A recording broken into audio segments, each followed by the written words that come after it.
Cette vidéo a pour but de vous montrer la coopérativité qui existe entre quelques organes du corps humain. Coopérativité essentielle pour garantir le bon fonctionnement et l'intégrité de ce dernier. Cette vidéo fait partie intégrante d'un MOOC sur l'énergie dans le vivant. Ainsi, la coopérativité illustrée dans cette vidéo est en outre essentielle pour permettre les flux d'énergie à travers les différentes structures qui composent l'organisme pour en assurer la vie. Vous voyez apparaître au sein de la cage thoracique le système pulmonaire, composé de deux poumons, droit et gauche, qui sont en relation avec le milieu extérieur grâce à une voie de transfert de l'air qui part de la bouche.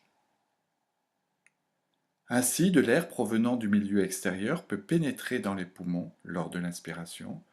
et au contraire, à l'expiration, lorsque l'ensemble thoraco-pulmonaire revient à sa position initiale, l'air ressort vers l'extérieur.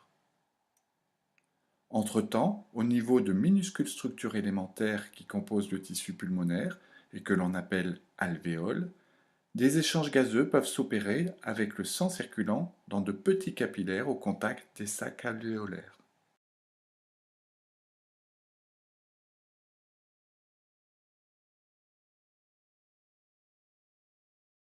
En dessous de la cage thoracique, on trouve le système digestif, composé de l'estomac et des intestins, auxquels se rajoutent quelques organes ou glandes annexes comme le foie et le pancréas. Ce système digestif est lui aussi en communication avec l'extérieur, grâce à l'œsophage qui relie la bouche à l'estomac, et le rectum vers le bas qui termine le gros intestin au niveau de l'anus. On peut visualiser ici le trajet du bol alimentaire qui va traverser toutes les structures composant le système digestif, afin d'y être dégradé et transformé pour rendre les molécules qui le composent assimilables par l'organisme, c'est-à-dire pour qu'elles puissent traverser la barrière intestinale afin de rejoindre le courant circulatoire.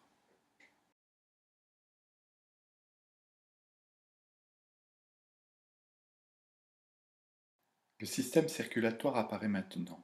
composé d'une tuyauterie, les vaisseaux sanguins, qui transportent du sang riche en oxygène et en éléments nutritifs, représentés en rouge,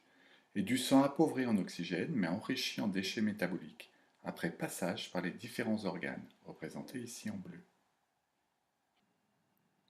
Cette tuyauterie est connectée au cœur, au muscle cardiaque, qui va jouer le rôle de pompe,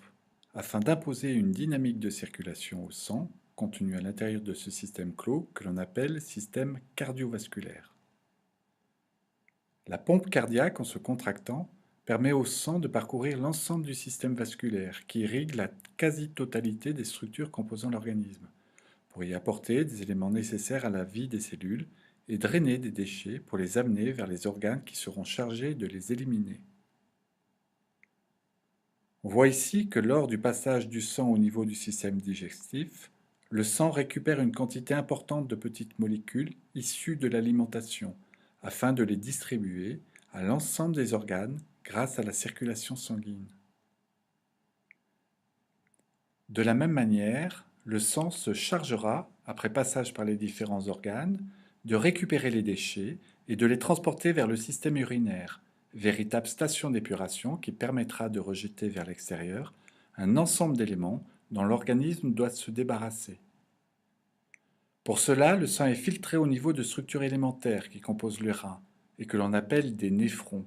ce qui va donner lieu à la formation de l'urine, qui sera ensuite évacuée hors de l'organisme via les uretères, puis l'urètre, en continuité avec l'organe de stockage constitué par la vessie.